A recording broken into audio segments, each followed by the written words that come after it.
এই দুনিয়া পড়ে থাকবে, আমরা একদিন থাকব না। সবাই মোদের ভুলে গেল, নবীজি আপনি ভুলিলেন না।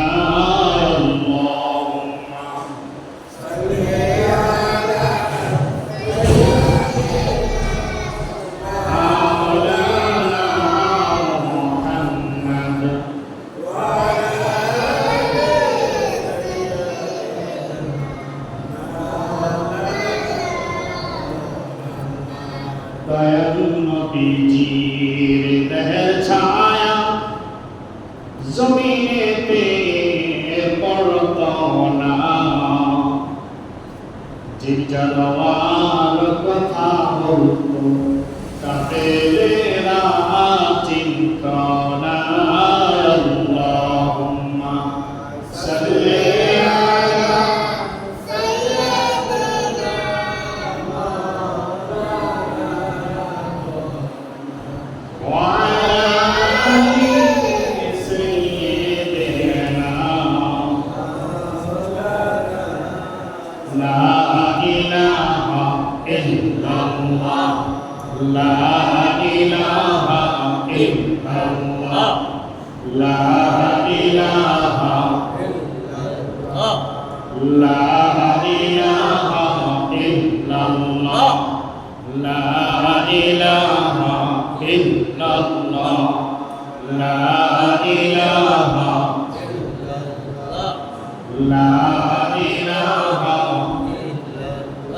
তুমি কাউকে বানাইলা সফিউল্লাহ, তুমি কাউকে বানাইলা নাজিমুল্লাহ, তুমি কাউকে বানাইলা সফিউল্লাহ, তুমি কাউকে বানাইলা নাজিমুল্লাহ। মোর নবীকে বানাইলা তুমি, মোর নবীকে বানাইলা তুমি, নূর মুহাম্মদ হাবিবুল্লাহ। লা ইলাহা লা ইলাহা ইল্লাল্লাহ, লা ইলাহা ইল্লাল্লাহ, লা ইলাহা। তুমি কাউকে বানাইলা খলিলুল্লাহ, তুমি কাউকে বানাইলা কালিমুল্লাহ, তুমি কাউকে বানাইলা খলিলুল্লাহ, তুমি কাউকে বানাইলা কালিমুল্লাহ। মোর নবীকে বানাইলা তুমি, মোর নবীকে বানাইলা তুমি, নূর মুহাম্মদ মুস্তাফা। লা ইলাহা ইল্লাল্লাহ, লা ইলাহা ইল্লাল্লাহ, লা ইলাহা ইল্লাল্লাহ, লা ইলাহা ইল্লাল্লাহ, লা ইলাহা ইল্লাল্লাহ। এই কামালে মা পড়বে যারা, থাকবে না কোনো মরণ জানা। এই কামালে মা পড়বে যারা, থাকবে না কোনো মরণ জানা। এই কালে মা রওশনীতে, এই কালে মা রওশনীতে কবর হবে উজালা। লা ইলাহা ইল্লাল্লাহ, লা ইলাহা ইল্লাল্লাহ, লা ইলাহা ইল্লাল্লাহ, লা ইলাহা ইল্লাল্লাহ, লা ইলাহা ইল্লাল্লাহ, মুহাম্মাদুর রাসূলুল্লাহ সাল্লাল্লাহু আলাইহি ওয়াসাল্লাম। সবাই বলে আলহামদুলিল্লাহ। আমরা সবাই ইয়াম তাশরীকে তাকবীরে বলেনি আল্লাহু আকবার, আল্লাহু আকবার, লা ইলাহা ইল্লাল্লাহ, আল্লাহু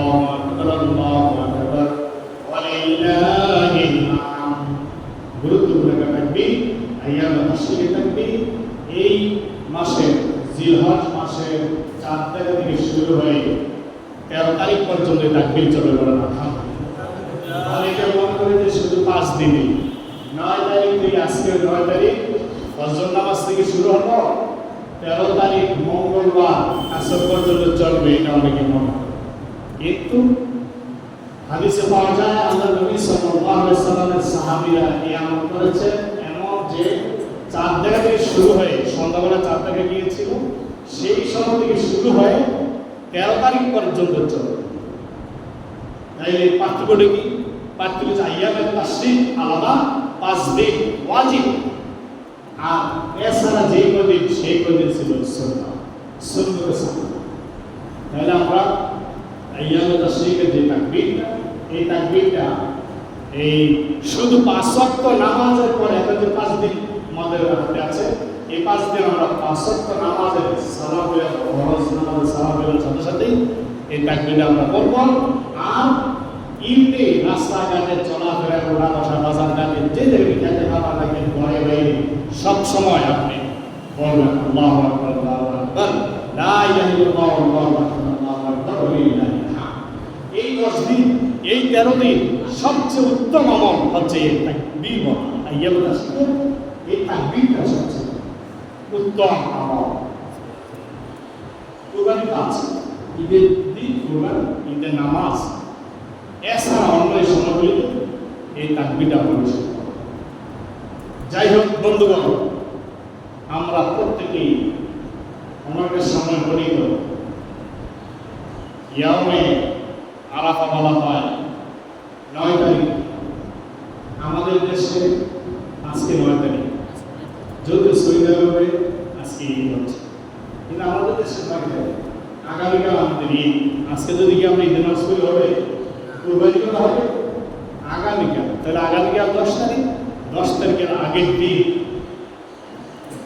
9 তারিখ।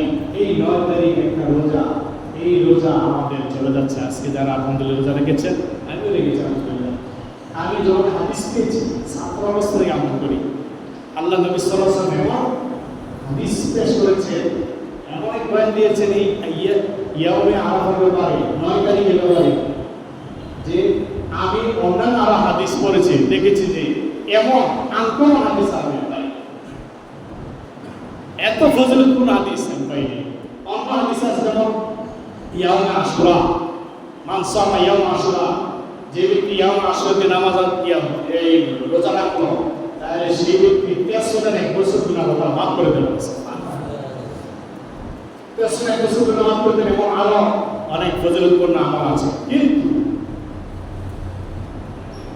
এমন একটা দিন 9 তারিখ, এই 9 তারিখ যে ব্যক্তি রোজা রাখবে, আল্লাহ নবী সাল্লাল্লাহু আলাইহি ওয়াসাল্লাম ক্বালা রাসূলুল্লাহ সাল্লাল্লাহু আলাইহি ওয়াসাল্লাম মান সামা ইয়াওমা আরাফা আহতাসিবু আল্লাহ ইয়াকাফির as-sanata allati qablahu was-sanata allati ma'ahu আও কামা ক্বালা আলাইহি সালাতু ওয়াস-সালাম।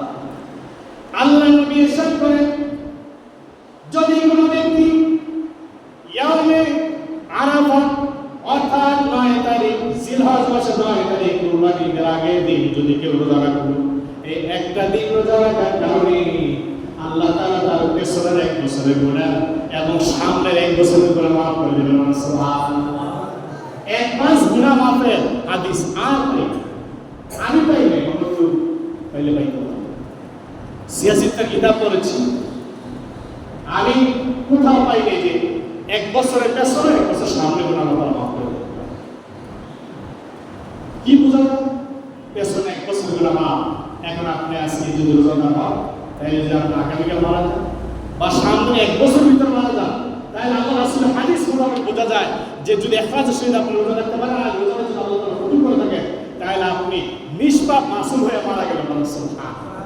1 মাস না, তাহলে সামনে বছর গুনাহ মাফ। তাহলে দেখা যাচ্ছে এই টাইমটা ঠিক আছে না? গরিব কোনটা টাইম নেই, তাহলে আমরা 1 নম্বরে বুঝলাম কি আজকে কোন প্রোগ্রাম আছে? 1 বছরের গুনাহ মাফ সামনে এবং পেছনে, এই দিন রোজা রাখবে। আবার এটা কি আমরা ফজিলত পাইলাম, আখিরাতের ফজিলত। কিন্তু আমাদের সামনের একটা ফজিলত আছে, সেটা কি? সামনের ফজিলত হচ্ছে আগামীকাল যে ঈদ আসতেছে, সেটা হচ্ছে শারীরিক, আমাদের এই দুনিয়াবি ফজিলত, শারীরিক ফজিলত। আখিরাতের ফজিলত বললাম, সব গুনাহ মাফ নিষ্পাপ অবস্থায় আপনি কবর যাবেন। আর আর এই যে দুনিয়া থাকা অবস্থায় কি ফায়দা? আপনি যে আগামীকাল ঈদ উদযাপন করবেন, আপনি এই ঈদের দিন আপনি যা কিছু খাবেন, অনেকের বাড়িতে একবার খাইবেন, আরেকবার 38 বাড়িতে, নিজের বাড়িতে আপনি যা খাইবেন আলহামদুলিল্লাহ সব কিছু আপনার সহজে হজম হয়ে যাবে। আপনার খাওয়াতে কোনো সমস্যা, কারণ আজকে রোজা, আপনার পেটকে আপনি আজকে কি করলেন? বিশ্রামে রাখলেন। চিকিৎসা বিজ্ঞানে বলে, যদি কেউ নিজের পাকস্থলীকে বিশ্রামে রাখে, তাইলে সেখানে এমন এই কিছু সৃষ্টি হয়, এমন পদার্থ সৃষ্টি যেটা হজম শক্তি তার বাড়ায় দেয়। সামনে সে যা খাবে ইফতারির পরে সব কিছু তার হজম, পেটে কোনো সমস্যা হয়। তাহলে দেখা যাচ্ছে শারীরিক দিকটা অভাব। এবং আমাদের এই রোজা রাখলে দেখুন আপনার শরীরটা হালকা লাগে, শক্তি বাড়ে। সুমু তাসহু, আল্লাহ নবী সাল্লাল্লাহু আলাইহি ওয়াসাল্লাম বলেছেন যে তোমরা রোজা রাখো, সুস্থ থাকো। তাহলে আমরা চেষ্টা করব যে আজকে শেষ না, আজকে যে রোজা ফজিলতপূর্ণ রোজা আমরা রাখলাম, এরপরে আমাদের সোমবার বৃহস্পতিবার আসতেছে, এই সোমবার বৃহস্পতিবার রোজা রাখতে পারেন। আল্লাহ নবী সাল্লাল্লাহু আলাইহি ওয়াসাল্লাম তিনি প্রত্যেক সোমবার এবং বৃহস্পতিবার রোজা রাখতেন, প্রত্যেক সোমবার বৃহস্পতিবার। জিজ্ঞেস করলো, ইয়া রাসূলুল্লাহ কেন? আল্লাহ রাসূল বললেন যে আমি এই জন্য রাখি যে সোমবারে আমি এই দুনিয়া আগমন করেছি এবং সোমবার দিন আমার উপর আল্লাহর তরফ থেকে কোরআন নাযিল হয়েছে। সুবহানাল্লাহ। তাইলে রোজা অবস্থায় আমি আমার জন্মদিনটা আমি উদযাপন করতে চাই, বলেন আলহামদুলিল্লাহ। আর বৃহস্পতিবার কেন? এই জন্য যে সাপ্তাহিক যত আমল আছে সমস্ত আমল বৃহস্পতিবার দিন আল্লাহ তাআলা আরশে আজিম উঠায় নেন। আমি চাই রোজা অবস্থায় যেন আমার আমলগুলো আল্লাহর দরবারে পৌঁছে দেবে। সুবহানাল্লাহ। আল্লাহ নবী সাল্লাল্লাহু আলাইহি ওয়াসাল্লাম তিনি বলেছেন যে আল্লাহ তাআলা রোজাদার, চিরস্থায়ী রোজাদার, সবসময় রোজাদার, তিনি রোজাদারকে সবচেয়ে বেশি পছন্দ করেন। তাহলে এই আমল আমরা ইনশাআল্লাহ করবো। এই সোমবার বৃহস্পতিবার যদি না সম্ভব হয়, আপনি সোমবার রোজা রাখেন, প্রতি সোমবারে যদি রোজা রাখেন, দেখা যাবে আপনি সারা বছর রোজা রাখছেন, সারা বছর রোজা রাখার সমস্যা হবে। কীভাবে? মাসে অন্তত 3টা তো সোমবার পাবেন, 4টা সোমবার হওয়ার কথা, কোনো সময় মাসে 3টা সোমবার হবে। 3টা সোমবার যদি রোজা রাখেন, 3কে 10 দ্বারা গুণ দেন, 330 দিন। একটা রোজা রাখলে 10টা সওয়াব। এটা আল্লাহ নবী সাল্লাল্লাহু আলাইহি ওয়াসাল্লাম নয়, শুধু আল্লাহ তাআলা নিজে বলেছেন, মান জা বিল হাসানাতি ফালাহু আশরু আমসালিহা, যে ব্যক্তি একটা নেক আমল করবে আমি তার বিনিময়ে 10টা সওয়াব দিই। তাহলে একদিন রোজা রাখবেন, 10 দিনের সওয়াব পাবেন। সোমবার প্রতি মাসে যদি রোজা রাখেন, তাহলে আপনি পুরো মাস রোজা রাখার সওয়াব পেলেন। যদি আপনি প্রতি সোমবার রোজা চালিয়ে যান, আপনি সারা বছর রোজা রাখার সমান সওয়াব পেয়ে গেলেন। বন্ধুগণ, আমরা যা কিছু শুনব আমলে নিয়ে তো শুনবো ইনশাআল্লাহ। এখন আমি গুরুত্বপূর্ণ যে আমল সামনে আসতেছে সেই ব্যাপারে একটু কথা বলি, তারপর সময় বেশি নেই তো শেষ করে দেব ইনশাআল্লাহ। আমরা আগামীকাল কুরবানি করব। অনেকেই কুরবানির পশু কিনে ফেলেছেন, কেউ আজকে কিনতেছেন। তাহলে কুরবানি যারা আমরা করতেছি, আমরা বুঝে শুনে করব, অনুরোধ করব, আমার আপনার এই হাজার হাজার টাকার খরচ যেন আল্লাহ পাক কবুল করে নেন। এই জন্য আমরা খুব সতর্কতার সহিত ইখলাসের সাথে কুরবানি আদায় করব। তাহলে এই কুরবানি আমরা যে এত টাকা খরচ করে করতেছি, এটা কবুল হওয়ার জন্য আমাদের কুরবানিটা যেন কবুল হয়। যারা দিতে পারছেন আল্লাহর কাছে বলেন, চান আল্লাহ আমাকে ক্ষমতা দেন, তৌফিক দাও। আপনি চাবেন সেটা দিবে, আল্লাহর কাছে কোনো কিছু অভাব আপনি পাবেন। কিন্তু যারা দিতে পারছেন তাদেরকে বলছি, তাদের কুরবানিটা যেন কবুল হয়। এই জন্য আমি 3টি কথা বলবো, খুব গুরুত্বপূর্ণ সবার সঙ্গে মনোযোগী শুনবেন। 1 নম্বরে কুরবানি কবুল হতে হলে আপনার নিয়ত, ইখলাস ঠিক থাকে। ইখলাস যদি ঠিক না থাকে, নিয়ত যদি ঠিক না থাকে, নিয়ত যদি দুর্বল থাকে, তাহলে আপনার এই কুরবানি কবুল হবে। বুখারী শরীফের সর্বপ্রথম হাদিস, 86 কিতাবের মধ্যে সর্বশ্রেষ্ঠ কোরআনের পরে যার স্থান, সেই বুখারী শরীফের প্রথম হাদিস। হযরত ওমর ফারুক রাদিয়াল্লাহু তাআলা আনহু বর্ণিত, ক্বালা রাসূলুল্লাহ সাল্লাল্লাহু আলাইহি ওয়াসাল্লাম, ইন্নামাল আমালু বিন্নিয়াত, সমস্ত আমল নিয়তের উপর নির্ভরশীল। যদি নাকি আপনার নিয়ত ঠিক থাকে তাহলে আমল কবুল, আর যদি নিয়ত ঠিক না থাকলো তাহলে আমল বরবাদ হয়ে যাবে। এমনকি কেউ আমল করে গুনাহগার হতে পারে। যদি কেউ নিয়ত ঠিক রাখে আমি কুরবানি দিচ্ছি একমাত্র আল্লাহ এবং আল্লাহ রাসূলকে রাজি খুশি করবার জন্য, আল্লাহ হুকুম পালন করবার জন্য, নবীর তরিকা মোতাবেক কুরবানি দিচ্ছি, আল্লাহ তুমি আমার এই কুরবানিকে কবুল করে না। আমি কাউকে দেখাবার জন্য নয়, আমি লক্ষ লক্ষ টাকার গরু কিনেছি মানুষকে গলায় মালা পরিয়ে দেখাইবার জন্য নয়, আল্লাহ আমি সুনাম অর্জন করবার জন্য নয়। আমার আত্মীয় স্বজন কি বলবে আমি যদি কুরবানি না দেই, এই জন্য আমি কুরবানি দিচ্ছি না আল্লাহ, শুধু তোমার হুকুম পালন করবার জন্য, তোমার নবীর তরিকা মোতাবেক আমি কুরবানি দিচ্ছি। আল্লাহ তুমি মেহেরবানি করে আমার কুরবানিকে কবুল মঞ্জুর করে নাও। এই নিয়ম থাকতে হবে। ইখলাস আছে জবান দিয়ে, অন্তর দিয়ে, দুদিক দিয়ে আপনার বলতে হবে। অন্তর দিয়ে বলতে হবে, জবান দিয়ে বলতে হবে আল্লাহর কাছে। মানুষকে দেখা বলতে হবে। যদি লোক দেখানো হয় এই কেমন করে কুরবানি দিতে তুমি অন্তত আমি কুরবানি তোমার এই কুরবানি চাইতে তুমি বড় কুরবানি দিতে পারো না, শরমে আপনার এইবার যেমন তো আগের বছর বড় গরু কিনতে নিয়ে চলেছে, আপনার আগে থেকে নিয়ে ঠিক নেই। মানুষ কি বলুক, মানুষ কি বলবে এটা আপনার দেখার বিষয় না। আপনি নিজে ইখলাসের সহিত কুরবানি দেবেন, আপনার যত সাহায্য আপনি তাকে বকরি পারেন, ভেড়া পারেন তাও দেন, কিন্তু আপনি ইখলাসের সহিত দেন, নিয়ম ঠিক রেখে দেন, তাহলে আপনার কুরবানি কবুল। এক একটা পশমের বিনিময়ে আপনি সওয়াব পেতে থাকবেন। বলেছেন এক নাম্বার নিয়ত ঠিক থাকতে হবে। দুই নাম্বার আমাকে আপনাকে প্রত্যেককে অবশ্যই হালাল টাকায় কুরবানি দিতে হবে, হারাম টাকা যেন না থাকে। একটা টাকা যদি হারাম থাকে তাহলে আপনার কুরবানি কবুল নয়। কুরবানি হয়ে যাবে হালাল টাকা। যে ব্যক্তি হালাল টাকা সারা কোনো হারাম টাকায় কুরবানি দেয় আর কুরবানি দ্বারা সওয়াবের নিয়ত করে, আমি এই কুরবানি দ্বারা পশমের বিনিময়ে 1000 নেক পাবো, এই নিয়ত করে যদি কুরবানি দেয় হারাম টাকা, তাহলে ওই ব্যক্তি কুরবানি তো হবেই না। কোন দিক দিয়ে যে তার ঈমান চলে গেছে সে নিজেও টের পাবে না। হারাম টাকা দিয়ে যদি কেউ নাকি সওয়াবের নিয়তে আমল করে, যেমন নাকি কেউ যদি রাস্তায় পুরানো টাকা পাইল, রাস্তায় পরে আছে এমন টাকা পেল, টাকা পাওয়ার পরে ওইটা মসজিদে দিয়ে বলল হুজুর আমার জন্য দোয়া করো, আমি এত টাকা মসজিদে দিলাম, এটা কিন্তু তার নিজের টাকা নয়, আরেকজনের টাকা, এটা হালাল হতে পারে না তার জন্য। ওই টাকা দিয়ে যদি সে দোয়া চাই ইমাম সাহেবের কাছে, তার সওয়াব তো হবেই না, বরং তার ঈমানটা নষ্ট হয়ে যাবে। আর বাকি হলো বাদ দিল চুরি, ডাকাতি, ছিনতাই, এরপরে বদমাশি, কত রকম টাকা মানুষ রোজগার করে, সুদ, ঘুষ ইত্যাদি সব কিছু বিস্তারিত আলোচনা করা সম্ভব না। আপনারা জেনে ইমাম সাহেব আছেন, ওনার থেকে জানবেন, শুনবেন, শিখবেন। তাহলে যত হারাম টাকা আছে, হারাম টাকা বাদে কুরবানি দিতে হবে। হালাল টাকা যদি কুরবানি দেন তাহলে এই কুরবানি আল্লাহ তাআলা কবুল। কুরবানি কবুল হওয়ার তিনটি আমলের কথা বলতেছে, তিনটি শর্ত। এই 2 নাম্বার শর্তটার মধ্যে অনেকেই না।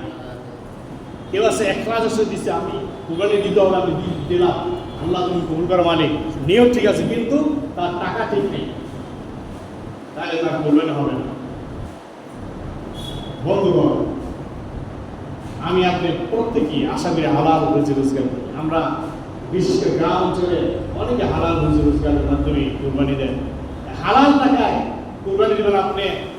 আপনার পকেটে যদি একটা হারাম টাকা থাকে তাহলে আপনি হারাম খেয়ে যে ইবাদতগুলি করা হয়, হারাম খেয়ে যদি মসজিদে আসেন, রক্ত যতদিন বইবে, এমন পাওয়া যায় যে 40 দিন পর্যন্ত হারাম রক্ত শরীরে বইতে থাকে।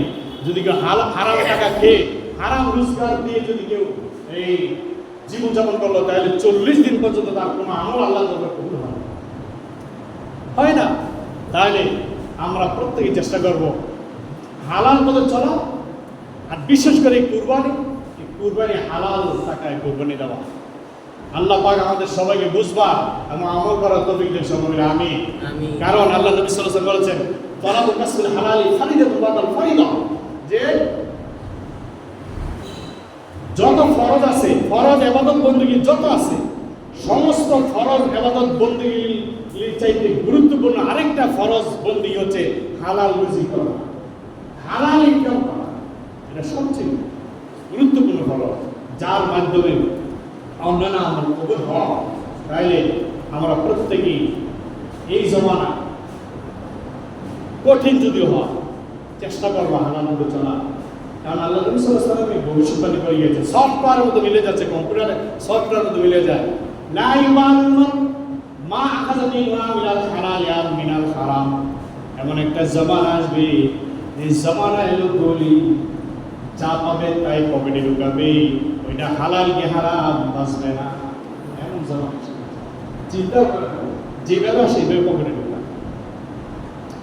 সাবধান, সাবধান হয়ে যান, প্রত্যেকেই খেয়াল রাখবেন হালাল টাকায় যেন আপনার এই কোরবানিটা হয়। যদি হারাম টাকা থাকে তাহলে শেষ।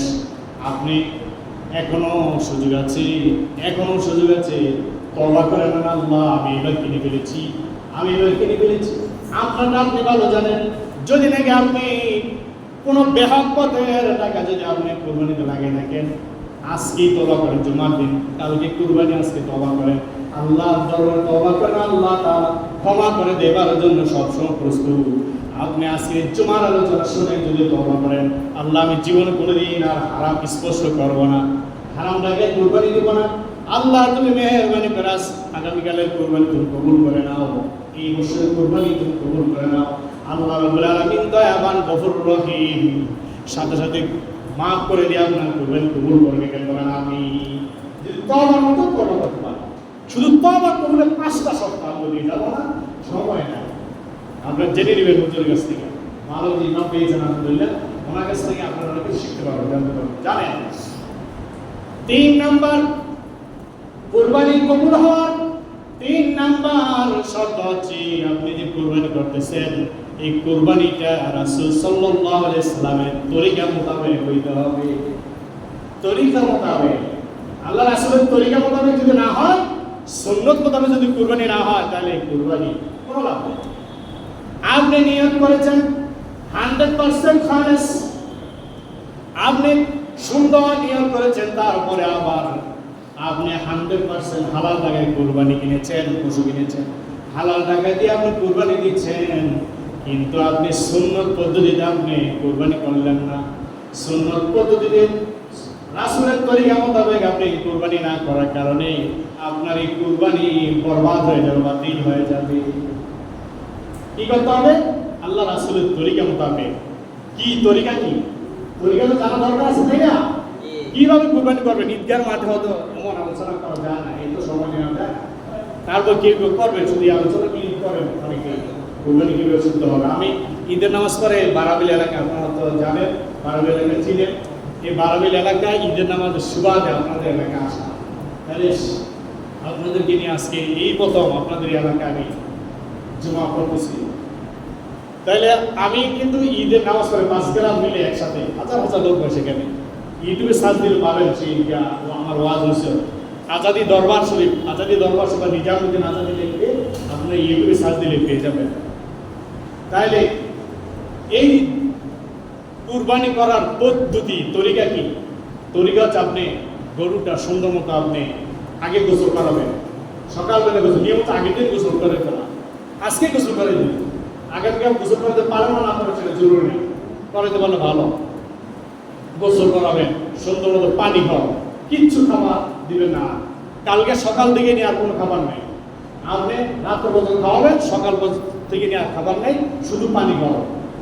পানি খাওয়ালে একটা লাভ, যে আপনি 2টা লাভ। একটা হচ্ছে এই পশুটার আত্মাটাকে আপনি প্রশান্তি দিলেন, আর দ্বিতীয় হচ্ছে আপনি যখন সিলবেন, এটা সিলতে গেলে সহজ হয়ে যাবে।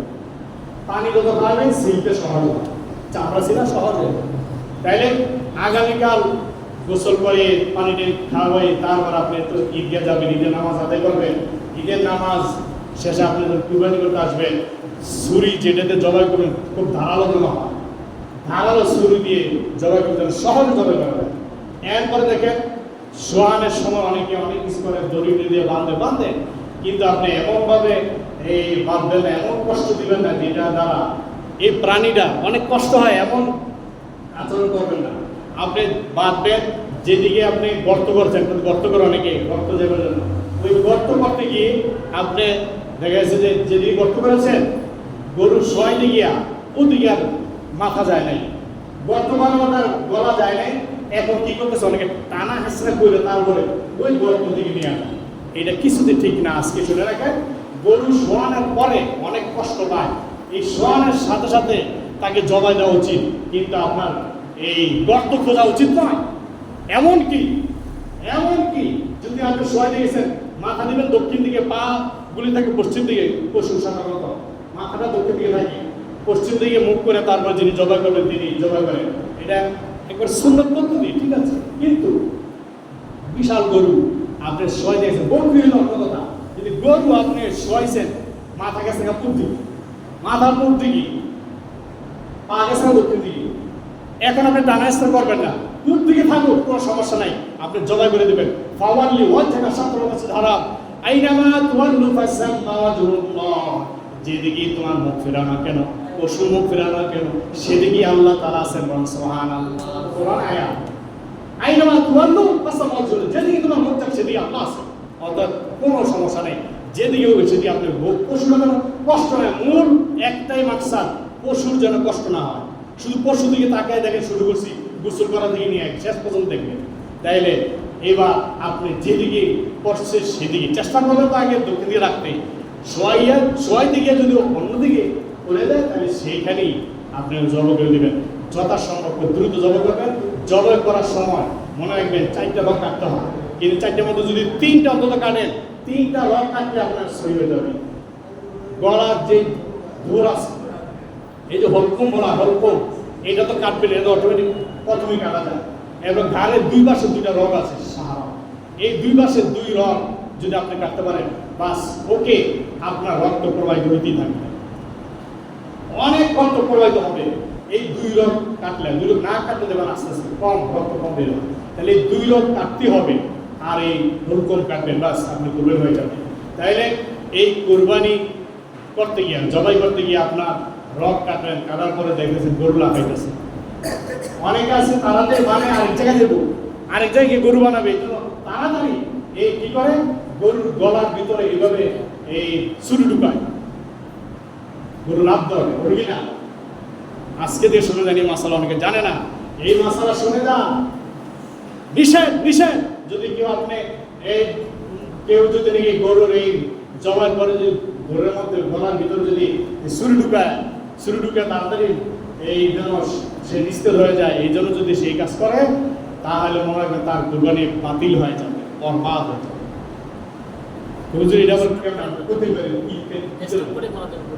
কেন আপনি বরবাদ হয়ে যাবে, সব শেষ, এই গুসুনা হওয়া যাবে কেন? এই জন্য যে এতক্ষণ আপনি ঠিক ছিলেন, ওই 3টা রক কেটেছেন, আমি বলেছি 3টা রক কাটলে কিন্তু সহি, এতক্ষণ আপনি ঠিক ছিলেন, কিন্তু আপনি ওই গলার ভিতরে আঘাত দিয়ে আপনি এখন গরুটাকে কিন্তু আপনি নিজে মারলেন। কিভাবে? গরুটা স্টক করে মরল, গরুটা জবার কারণে মরে নাই, ওই খোঁচা মারার কারণে গরুটা মারা গেছে, সেটা স্টক করে মরেছে, সেটা এই আপনি আঘাত করে মেরেছেন, যেটা এই জায়েজ নয়, স্টক করে যদি মারা যায় গরু, তাহলে সেই গরু খাওয়া যায় আছে? স্টক করে আপনার গোয়াল করে মরে রয়েছে গরু, আপনি সেটা জব করে দিলে লাভ হবে? জায়েজ। তাহলে খোঁচা মারা যাবে না ছুরির মাথা দিয়ে। যদি কেউ করেন এই কাজটা, এবার থেকে বলে দিই সতর্ক, কেউ যদি না করে, যদি করেন তাইলে জায়েজ হবে না কুরবানি। কারণ আপনি কি করবেন তাইলে? এত তার হবে কেন?